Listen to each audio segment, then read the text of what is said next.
Et bonjour à tous, comment ça va les copains? Est-ce que vous êtes en forme aujourd'hui? Est-ce que vous êtes prêts à faire cette session de code ensemble? Salut Sabrina, salut Victor. J'espère que vous êtes chaud, on est déjà 172, c'est pas rien pour démarrer. Ben écoutez, on va y aller. Salut Pupu, salut Kylian. Du coup donc moi, pour la plupart vous me connaissez, je m'appelle Julien.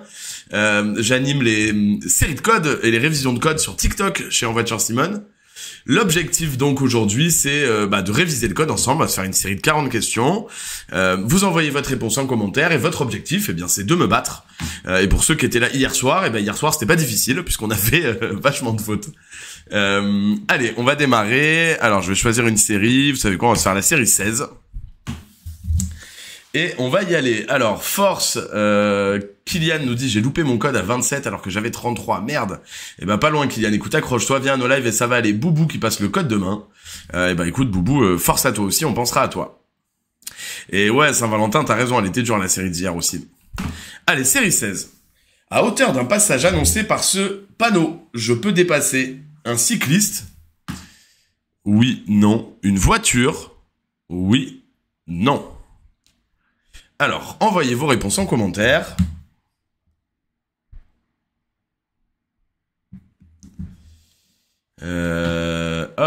Moi aussi, je passe le code demain.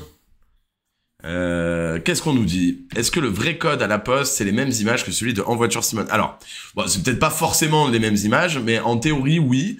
Les questions, on les achète au même endroit que les centres d'examen. Donc normalement, c'est exactement les mêmes. Moi aussi je passe le code demain. Roro, ok, écoute, on pense à toi. Alors, envoyez vos réponses les copains. Bon, je vois du non. Allez, on est d'accord. Moi aussi j'ai l'impression qu'à hauteur d'un passage à niveau, on ne peut doubler ni un cycliste ni une voiture. Et c'est bien la bonne réponse, évidemment. Quand on a ce panneau et qu'on arrive sur un passage à niveau, on double pas. Que ce soit un vélo ou une voiture. Allez, question 2. Environ 10% du trafic routier circule la nuit. Oui, non. Près de la moitié des accidents mortels surviennent la nuit. Envoyez vos réponses en commentaire. Hop. Allez. Alors, environ 10% du trafic circule la nuit.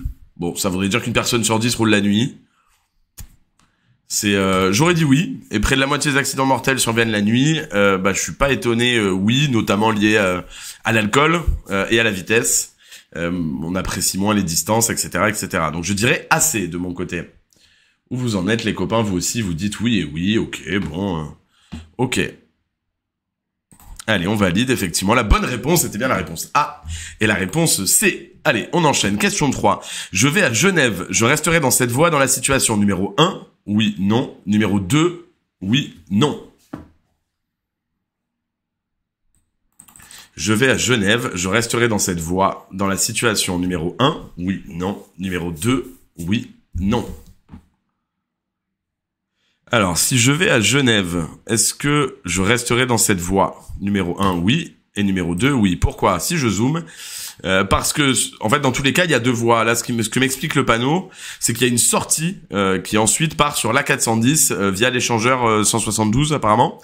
Mais pour autant, c'est pas deux voies qui se séparent en 2 fois 1. C'est bien 2 voies avec une sortie pour aller ailleurs. Donc, que j'aille à Genève ou que j'aille à Paris, ce sera pareil. Alors, merde, j'ai fait une erreur. Qu'est-ce qui s'est passé? Dans les deux cas, la direction de Genève est tout droit. Mais les flèches qui représentent les directions de panneau ne sont pas identiques. Dans la situation numéro 1, la flèche se divise en 2, ce qui signifie que la voie de droite permettra de tourner à droite, ok. Vers Annecy, mais aussi de continuer tout droit. Je peux donc rester dans cette voie, où que j'aille. Dans la situation numéro 2, la flèche est dédoublée. Ah, ok, j'ai compris, j'avais pas vu la différence. Bravo à tous ceux qui l'ont eu, les copains, le AD là. Effectivement, ok. Je suis pas très attentif ce matin, c'est pour ça. Ça, c'est une faute d'inattention. Mais effectivement, vous voyez que sur les deux panneaux, il y en a un où la flèche est pleine, donc les 2 voies resteront. Et dans le panneau numéro 2, il y a 2 voies qui se séparent. Donc effectivement, dans la situation numéro 2, c'était pas bon. Allez, on enchaîne. Question 4. Généralement, la principale explication des accidents graves est le mauvais état de la route, le mauvais état de la voiture, les mauvaises conditions météo, le comportement inadapté des usagers. Donc en gros, est-ce que c'est à cause de la route, de la voiture, des conditions météo ou des gens qui font n'importe quoi qu'il y a beaucoup d'accidents? Ouais, vous êtes plusieurs à pas vous faire piéger. Effectivement, moi aussi, je dirais la réponse D. Hein, malheureusement, je pense que c'est les gens qui font n'importe quoi et que c'est évidemment la principale cause d'accident. Question 5. Je peux continuer le dépassement? Oui, non. Voilà. Je sais pas pourquoi j'ai tout mis en bleu, là. Hop, alors. Bon, qu'est-ce que je vois, là? Effectivement, je suis en train de doubler. Je suis sur la voie de gauche. Là, on m'explique qu'il va y avoir 3 voies à partir de la voie de droite. Il y a rien qui m'empêche de dépasser. Il y a pas de clignotant d'un côté ou de l'autre. Donc moi, je dirais oui. Je vois dans le public aussi. Effectivement, c'était bien la bonne réponse. Question 6. Sur le tableau de bord, les voyants qui signalent l'allumage des feux sont orientés. Pour les feux avant, de la droite. Ouah, ça, j'en sais rien du tout. Je vais me fier à mon intuition. Sur le tableau de bord, les voyants qui signalent l'allumage des feux sont orientés. Pour les feux avant, de la droite vers la gauche, de la gauche vers la droite. Pour les feux arrière, de la droite vers la gauche. Ou de la gauche vers la droite.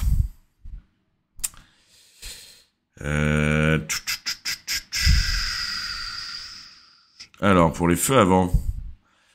Ouais, je dirais de la gauche vers la droite. Et si, ça me paraît plus logique. Et si les feux avant, c'est de la gauche vers la droite, et ben les feux arrière, c'est l'inverse. Donc je dirais de la droite vers la gauche. Ouais, je pense que c'est ça. Ah, pas du tout. C'est complètement l'inverse. Déjà 2 fautes pour moi. On est à la question 6, nickel. Sur le tableau de bord, les voyants qui concernent les feux avant et ceux qui concernent les feux arrière ne pointent pas dans la même direction. Pour les feux avant, le faisceau des voyants est orienté vers la gauche. Ok, c'est l'inverse. Alors que le voyant des feux de brouillard arrière, le seul feu qui ne concerne pas les feux arrière, a un faisceau orienté vers la droite. Plus ma vitesse est élevée, plus mon temps de réaction est court, oui, non, long, oui, non. Alors, bah là, c'est une question piège, parce que peu importe à quelle vitesse je roule, le temps de réaction, il reste le même, c'est-à-dire le temps le temps qu'il me faut pour réagir. Donc, est-ce que le temps de réaction, il est plus court parce que je roule vite? Non. Et plus long? Non plus. Donc là, c'est BD.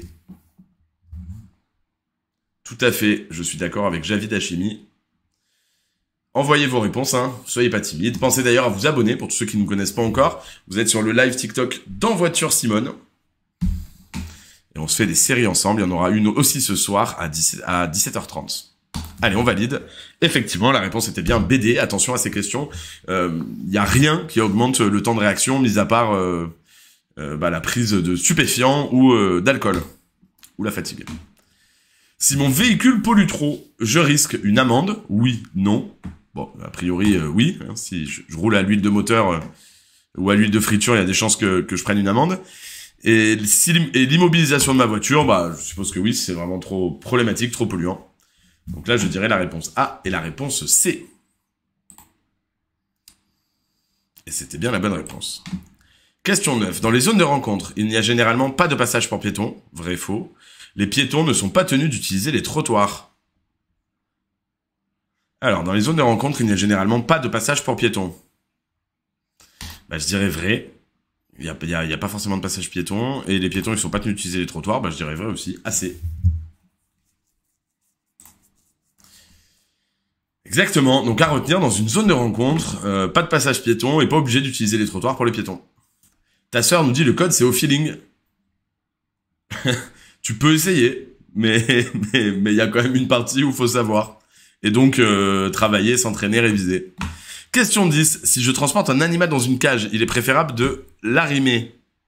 L'arrimer, ça doit vouloir dire la fixer, l'attacher, pour éviter qu'elle bouge, je suppose. J'avoue que c'est un mot que je ne connais pas.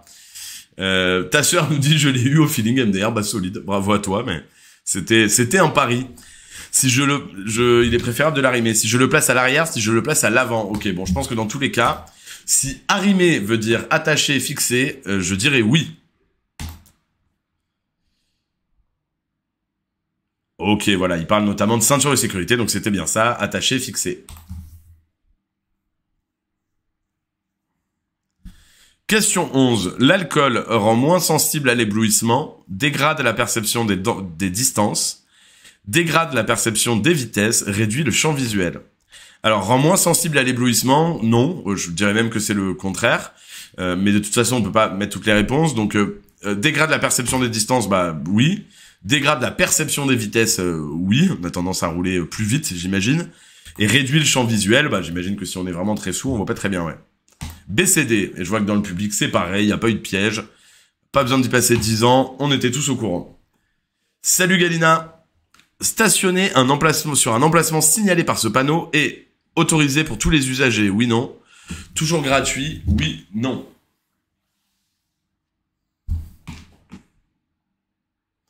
Non, Nico, il y a jamais tu t'auras jamais à tout cocher. En fait, au minimum, il y a toujours forcément une réponse, et ça peut jamais être toutes les réponses.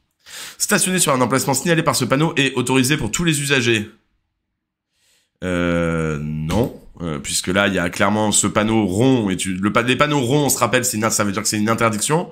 Rouge, avec fond bleu et une croix, ça veut dire interdiction de stationner, de s'arrêter et de stationner, les deux. Donc stationner et en dessous, il y a un petit panonceau qui dit, bah, interdit, donc de s'arrêter et de stationner, sauf avec le petit logo handicapé. Donc autorisé pour tous les usagers, non. Toujours gratuit. Je dirais non, ça dépend plutôt de la zone, du quartier que de la place.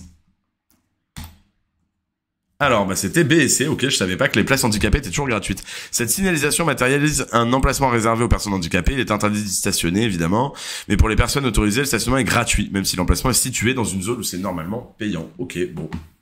Et ben bon à savoir, sachez qu'une place handicapée est par définition toujours gratuite, même si c'est dans un quartier ou dans une zone où c'est payant.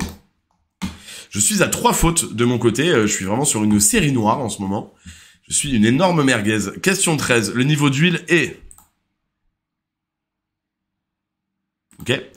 Trop bas, correct, trop haut. Ouais, je suis plutôt d'accord avec vous. Moi aussi, je dirais que c'est trop haut. Donc, j'imagine que c'est matérialisé par le jaune sur la tige à droite. Vous voyez qu'il y a 2 petits points.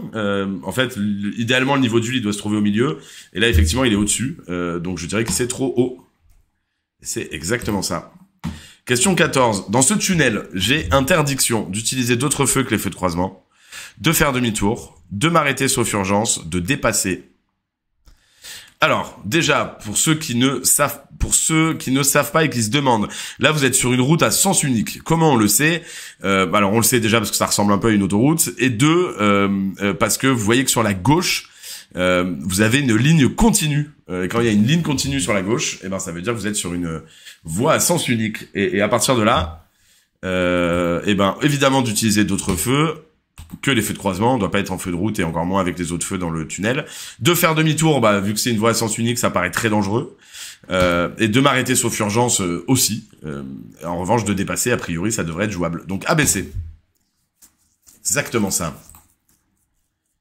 Un retrait de points est possible si je n'ai pas mis ma ceinture, bon, ça me paraît probable, j'oublie de mettre un clignotant, aussi, je commets un excès de vitesse de 10 km/h, en revanche, je stationne à un endroit gênant, je dirais non, on est susceptible de prendre une amende, mais je pense pas que ça entraîne un retrait de points. Donc ABC. C'est exactement ça. Et je vois que dans le public, tout le monde là. Pour tous les copains qui viennent de nous rejoindre, vous êtes sur le live TikTok dans Voiture Simone. L'objectif donc, c'est de réviser le code ensemble. Donc pour tous ceux qui nous connaissent pas encore, abonnez-vous. On est en live du lundi au jeudi tous les soirs. Et cette semaine, exceptionnellement, on a des lives à 10h tous les matins. On teste l'horaire, donc surtout n'hésitez pas à vous abonner. Et en parallèle de ça, vous pouvez aussi télécharger l'application En Voiture Simone. En Voiture Simone, c'est l'auto-école. La formation au code de la route via l'app et le site internet est 100% gratuit. Et un petit cadeau. Allez, on continue. Question 16. Oh. Oh. Alors c'est solide. Hein. Tout le monde va s'en foutre, mais ça c'est à quelques kilomètres de chez mes parents. Entre l'Ardèche et le Gard, dans un coin paumé dans le sud-est de la France. C'est marrant de voir ça. Anticiper permet de réduire le risque d'accident. Oui, non. De réduire la consommation de carburant. Oui, non. Je vais prendre une photo pour les copains quand même, parce que ça, c'est extraordinaire. Alors, envoyez vos réponses en commentaire. Ah ouais, on a Sacha qui nous dit « Je suis en Ardèche », trop bien. Une copine ardéchoise. T'es où en Ardèche, Sacha? Dis-nous. Alors, anticiper permet de réduire le risque d'accident, bah évidemment, et de réduire la consommation de carburant, bah j'imagine. Évidemment, oui et oui.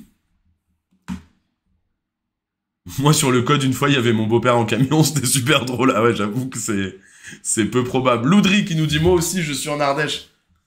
Trop bien. Bah écoute, y a plein d'Ardéchois là, ça fait plaisir les copains. Hop, on continue. Question 17. Une alcoolémie de 0,80 g par litre de sang multiplie le risque d'accident par 2, 3, 5, 10.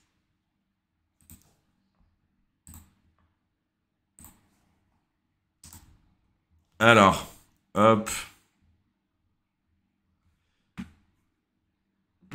Une alcoolémie de 0,80 g par litre de sang multiplie le risque d'accident par 2, 3, 5, 10. Bon, bah là, j'imagine que ouais, c'est le maximum. Hein. L'objectif, c'est de vous sensibiliser.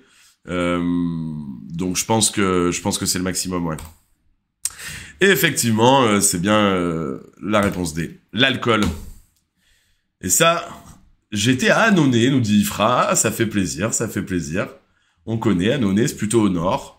L'application Gontier, c'est En Voiture Simone. Tu peux t'abonner pour pas rater nos lives, c'est tous les jours à 17h du lundi au jeudi, et tu peux télécharger l'application qui est gratuite, et vous pourrez tous vous entraîner au code de la route, avoir accès à toutes ces questions, code de la route, cours de code, examen blanc, série de questions, etc. Alors moi, je suis tout au sud de l'Ardèche. Moi, je suis pas très loin de Vin-le-Pont d'Arc, pour ceux qui connaissent. Donc de la descente de l'Ardèche. Je tracte une remorque. Mon ensemble dépasse 7 mètres de long. Je suis bien placé pour dépasser. Mon ensemble dépasse 7 mètres. Je suis bien placé pour dépasser. Allez, envoyez vos réponses en commentaire, les copains. Je peux utiliser la voie la plus à gauche. Alors, je dirais que oui, je suis bien placé. Ah, j'ai un doute. Moi, je dirais que oui, je suis bien placé et que non, je peux pas utiliser la voie la plus à gauche. Parce que j'ai un truc long et que la voie la plus à gauche, elle est réservée aux véhicules qui vont le plus vite, et qu'a priori, si j'ai un truc de 7 mètres, je vais pas vite. Donc moi, je dirais A et D. Ah, mais attends, il y a 4 voies, là. Non, mais je pense que j'ai rien à foutre. Ok, je dirais BD, moi. Non, j'ai rien à faire là. Je devrais être sur la voie tout à droite, ou au pire, la deuxième, mais pas plus. BD, je dirais, moi. Ah oui! Et je l'ai pas beaucoup vu BD, les copains. L'application, c'est En Voiture Simone. En Voiture Simone. Et ouais, les examens blancs, bah en fait, le problème des examens blancs, c'est qu'en fait, c'est les conditions réelles. Donc il y a un temps, et t'as pas les réponses après chaque question. Donc t'as juste le bilan à la fin. Donc en fait, pour démarrer, c'est vachement mieux de commencer avec les séries de questions où ça t'explique à chaque fois quand tu t'es trompé. Et puis une fois que tu fais peu de fautes, t'attaquer et te mettre en condition avec les examens blancs. Question 19. Les plus de 65 ans représentent environ un piéton sur 10, un piéton tué sur 10, pardon, un piéton tué sur 5, sur 3 ou sur 2.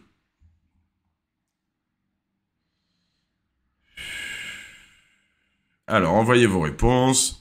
Bon, un piéton sur 10, en gros, ce qu'on vous dit, c'est qu'il faut se méfier des papis et des mamies, parce que ils sont moins agiles, et du coup, il y a des chances qui chutent, qui perdent la tête et qui se mettent à traverser, etc.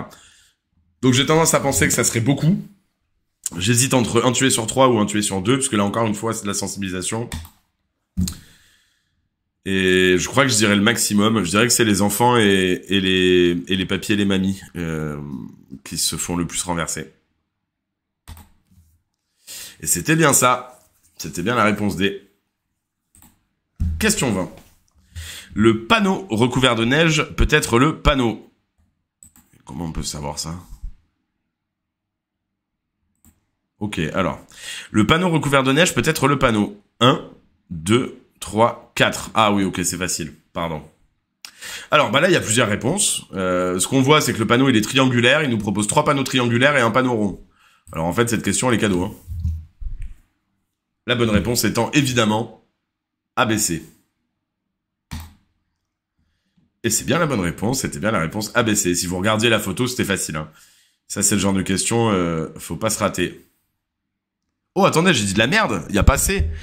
Que peut-être la signification d'un déjà est en forme triangulaire, ce qui exclut le numéro 4, on est d'accord. Un peu plus loin, je vois un panneau qui m'indique que je circule sur une route à caractère prioritaire, ce qui exclut le panneau numéro 3 avec le rond-point. Quel éveil, je me suis fait avoir. Et oui, j'ai vu que j'avais faux. Ça va, 3000 RGR, pas obligé de le dire à tout le monde non plus. Et oui, t'as raison Guillaume aussi, ouais, je me suis bien planté. Ouais, il y avait pas de rond-point. Ok, ça va. Série noire, donc je suis à 4 fautes là. Pour l'instant, j'ai encore mon code, mais je suis pas loin de pas l'avoir. Question 21. Pour immobiliser au mieux ma voiture dans une descente, je serre le frein à main, a priori, oui. Je braque les roues vers le trottoir. Non. Je braque les roues vers la route. Oui. Ah, attends. Je suis en descente. Non, je braque les roues vers le trottoir. Et j'enclenche la marche arrière. Je pense que oui. Je dirais ABD.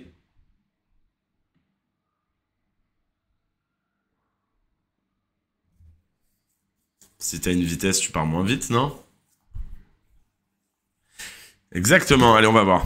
Et la bonne réponse était bien ABD, donc je serre le frein à main, je braque les roues vers le trottoir. Pourquoi je fais ça ? En fait, ça dépend si je suis en pente ou si je suis en montée. Si je suis en pente, évidemment, je vais mettre mes roues en direction du trottoir. Comme ça, si la voiture elle avance, elle va gentiment se mettre contre le trottoir, elle ira pas très loin.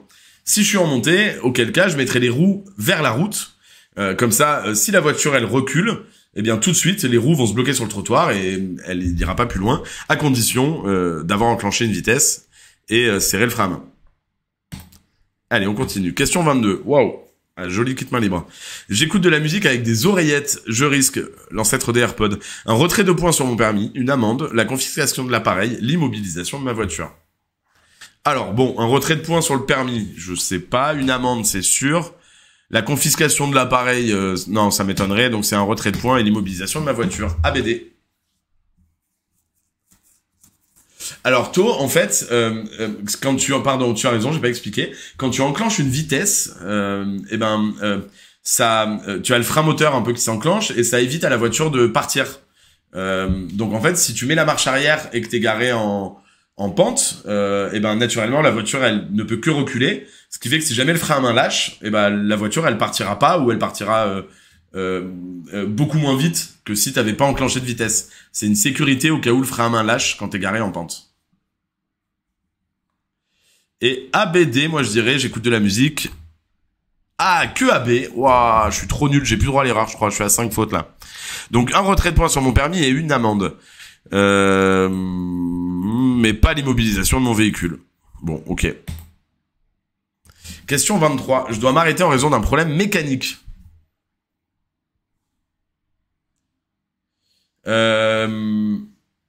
Non, tu mets pas les roues dans le même sens, VGL. Quand t'es en montée, tu les mets vers la route, parce que si la voiture recule, comme ça, la voiture, elle se tanque, elle se prend le trottoir, et elle peut pas aller plus loin. Et en descente, c'est l'inverse. En fait, ça dépend dans quel sens tu vas, quoi. Je dois m'arrêter en raison d'un problème mécanique. Je me range sur la bande d'arrêt d'urgence, puis je ralentis, puis je me range sur la bande d'arrêt d'urgence. Je m'arrête dans la voie où je circule. Moi, je dirais je ralentis, puis je me range dans la bande d'arrêt d'urgence. Réponse B. Et c'est bien la bonne réponse. Question 24. Oh.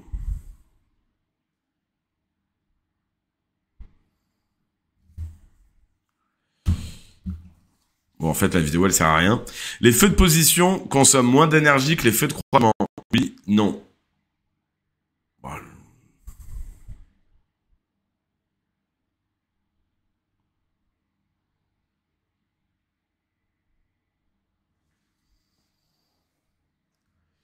Les feux de position consomment moins d'énergie que les feux de croisement. J'aurais tendance à dire que oui. Et lorsque c'est autorisé, il est préférable de circuler en feu de position seul ou en feu de croisement. Je suppose en feu de position seul. Alors, non, je crois que je viens de rater mon code, les copains, c'est dramatique. Les feux de position consomment effectivement beaucoup moins d'énergie que les feux de croisement. C'est pourquoi leur usage en agglomération éclairée n'est pas recommandé, n'améliore pas la vision et reste peu visible. Il est préférable de réserver leurs usages pour signaler le véhicule lorsqu'il est arrêté, pas pour circuler. Question 25. Le site c'est En Voiture Simone, les copains. Cette signalisation oblige à s'arrêter si un train arrive. Oui, non. Si aucun train n'arrive, oui, non. Allez, envoyez vos réponses en commentaire.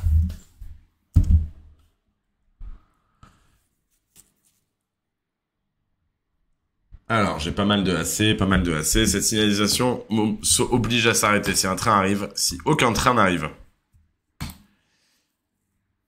Tout à fait. Donc là, on vous dit qu'il y a un passage à niveau et que dans ce passage à niveau, il y a un stop.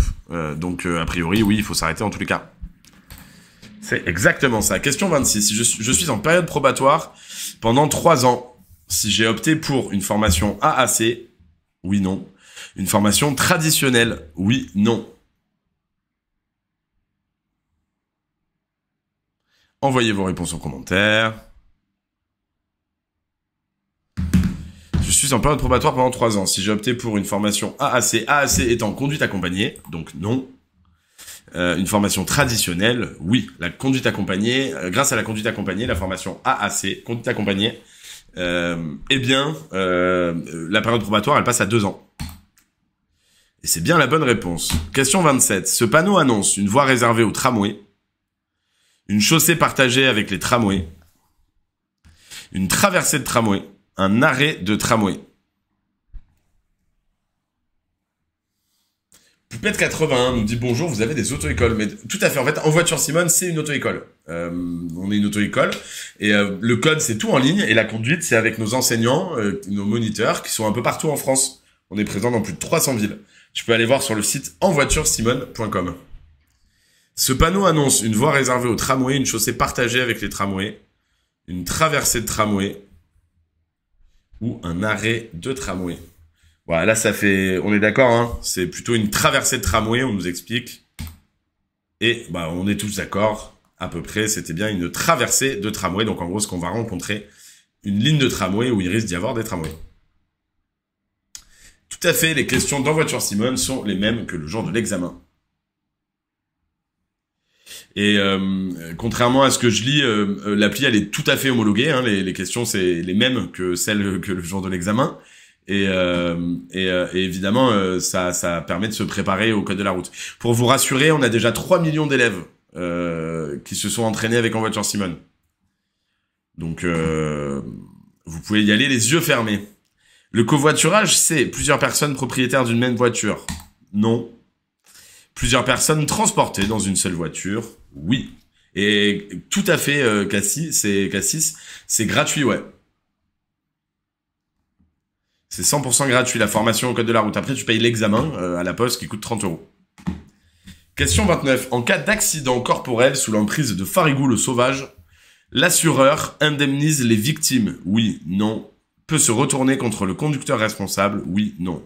Bon, a priori, oui, il indemnise les victimes. Ah, attendez. Oui, si, mais je pense que oui. Peut se retourner contre le conducteur responsable. Oui, moi je dirais assez. Indemnise les victimes, oui, sauf moi, évidemment, en tant que conducteur qui a fait n'importe quoi. Non, Nina, t'es pas du tout obligé d'être inscrit dans une auto-école pour passer ton code. C'est pas du tout obligatoire. Allez, on valide. Effectivement, c'est bien la bonne réponse. Question 30. Je ne tiens compte de ce panneau. Je tiens compte de ce panneau. Oui, non. Allumez vos feux. Ah bah voilà, merci Renida, je confirme, j'ai passé le code vendredi dernier, la majorité des questions, je les avais sur En Voiture Simone. Et ben écoute, parfait, merci beaucoup de ta précision, je pense que ça va rassurer tous les copains qui sont avec nous. Et comme je vous disais, mais allez-y direct, c'est gratuit, venez à nos lives et n'hésitez pas à réviser. Moi je fais avec Code Rousseau et Code Ngo, mais En Voiture Simone c'est pour la poste. En fait, tu choisis. Nous, on est en partenariat avec la Poste pour le centre d'examen, mais tu peux choisir ton centre d'examen. T'es pas du tout obligé d'aller chez la Poste. Je tiens compte de ce panneau. Oui, il oblige à allumer les feux de croisement. Réponse D, AD. Et c'est bien la bonne réponse. Question 31. Sur une voiture à boîte automatique, la position D permet d'avancer, de reculer ou d'immobiliser la voiture. Feu de position et feu de croisement. Feu de position, c'est les feux qui éclairent pas beaucoup. L'idée étant, quand t'es stationné, pour être visible, de les allumer, mais t'es pas censé rouler avec. les feux de croisement sont ceux que tu allumes lorsque tu roules au minimum. Et plus fort que les feux de croisement, il y a les phares ensuite. Les pleins phares. Donc sur une voiture à boîte auto, la position D permet d'avancer, de reculer, d'immobiliser la voiture. Alors P c'est parking, donc garé. R c'est return, je crois, donc c'est reculer. N c'est neutral, donc c'est l'équivalent du point mort. Et D c'est drive, donc c'est avancer. Et vous apprécierez évidemment mon accent anglais, qui est absolument extraordinaire. Et c'était bien ça. Alors, question 32. Le réglage de l'intensité lumineuse du tableau de bord a pour but de mieux voir la route et ses abords. Bon, a priori, si t'es ébloui par ton compteur, c'est sûr que tu vois pas très bien la route. Et de moins se fatiguer. Donc moi, je dirais oui et oui. Je vais essayer de répondre aux questions en parallèle. Est-ce que c'est possible de réviser le code en 3 jours? Sans non, bah ça c'est toi. Mais 3 jours, c'est une belle déterre. Hein. Tu vas pas beaucoup dormir si tu veux l'obtenir en 3 jours. Mais faut plutôt que t'étales ça sur une semaine, 2 semaines, 3 semaines, où tu te mets une bonne déterre, tu bosses, tu te fais 5 à 10 séries par jour et tu vas voir, ça va aller vite. Les feux de route, bah c'est les pleins phares. Combien de temps peut avoir le code si on révise à fond? Bah franchement, ça dépend des gens. Il y en a qui font une arnaque et qui arrivent à l'avoir en 2-3 jours ou une semaine. La moyenne, c'est entre 1 mois, 2-3 mois, 6 mois en France. Mais franchement, c'est pas que c'est dur, hein, c'est vraiment que c'est une question de déterre. La plupart des gens, ils ont un peu du mal à se déterrer. Allez. Et ouais, bien sûr, c'est vrai que tu peux passer l'examen du code plusieurs fois dans la même journée. C'est juste qu'à chaque fois, tu vas payer 30 €. Le site, c'est En Voiture Simone, l'auto-école. Question 33. J'ai mon permis de conduire depuis 10 ans. Suite à la perte de tous mes points, je devrais repasser le code de la route, je devrais repasser l'épreuve pratique. Mon permis comportera 6 points seulement. Mon permis comportera 12 points. Alors, je devrais repasser le code de la route, repasser l'épreuve pratique, et mon permis comportera 6 points puisque je serai en période probatoire. Alors, c'est un code français. Il est possible qu'en Belgique, ce soit un peu différent. Je suis pas sûr, frérot, que tu puisses l'utiliser. Il y a sûrement des choses similaires, mais je connais pas du tout le code belge, donc je pourrais pas te dire si tu peux l'utiliser. Et ouais, c'est dans toute la France, ouais, tout à fait. Et c'était juste assez. Je devrais repasser le code de la route seulement, et mon permis comportera 6 points. Ok, je pensais que tu repassais tout. Bon, bah là, je suis à 7 fautes. C'est minable. Bien conduire, c'est avant tout maîtriser sa voiture et connaître le code, prévoir les difficultés et savoir y faire face.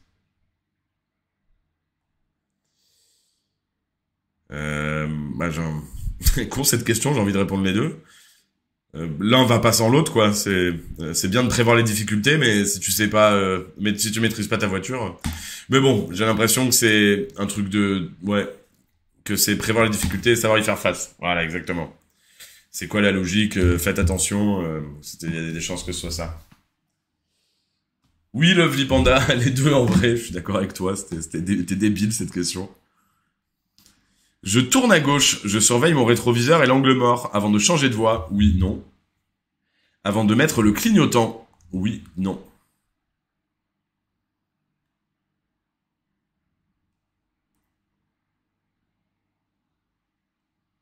Alors, voilà, j'ai eu une absence là. Je tourne à gauche, je surveille mon rétroviseur et l'angle mort. Avant de changer de voie, ben oui. Et avant de mettre le clignotant, oui, les deux. Assez. Non, c'est pas payant, c'est gratuit en voiture Simone pour réviser. Et c'était bien la bonne réponse. Quand je change de voie, évidemment, je vérifie le rétroviseur et l'angle mort. Et avant même de changer de voie, au moment où je mets le clignotant pour éviter de faire peur ou de créer un accident, je vérifie qu'il y a personne avant de mettre le clignotant. Question 36. Il en reste 4 questions. En cas de fort ralentissement, la circulation interfile des motos et scooters peut être autorisée entre les 2 voies les plus à gauche, entre aucune des voies, dans tous les départements. Oui, non. Alors moi je dirais entre les 2 voies les plus à gauche et dans tous les départements, non. Il y a un test expérimental en cours en ce moment et ça ne concerne que 21 départements en France. Donc je dirais AD. Et c'est bien la bonne réponse. Question 37. Le limiteur de vitesse limite le risque d'être en excès de vitesse. Oui, non. Bon, a priori, oui. Empêche tout risque d'excès de vitesse. Je suppose que non. C'est l'examen français, Antonito. Ah, on nous redit là, pour tous ceux qui s'inquiétaient, Renida, je l'ai passé avec la poste, à peu près les mêmes questions qu'en voiture Simone, voilà, donc vous pouvez y aller les copains. C'est approuvé par un utilisateur, un élève dans voiture Simone qui vous dit que c'est pareil. Et c'était bien la bonne réponse. Le limiteur de vitesse, bah, il permet de limiter le risque de faire un excès de vitesse. Donc, a priori, ça devrait bien marcher. En revanche, si le conducteur n'a pas vu un panneau de limitation de vitesse, voilà, le limiteur de vitesse, il se règle. Et il vous empêche de dépasser la vitesse que vous aurez réglée. Mais bah, si vous ratez un panneau, potentiellement... Oh. Alors là, il fait pas beau. Hein. Je dois circuler au moins avec les feux de position seuls, les feux de croisement. Alors, il pleut, il neige, on dirait qu'il y a du brouillard. Moi, je dirais que je circule avec les feux de croisement et les feux de brouillard. Parce qu'on dirait qu'il y a du brouillard, de la neige. En tout cas, la visibilité elle est très mauvaise. Donc, je dirais les deux, B et C.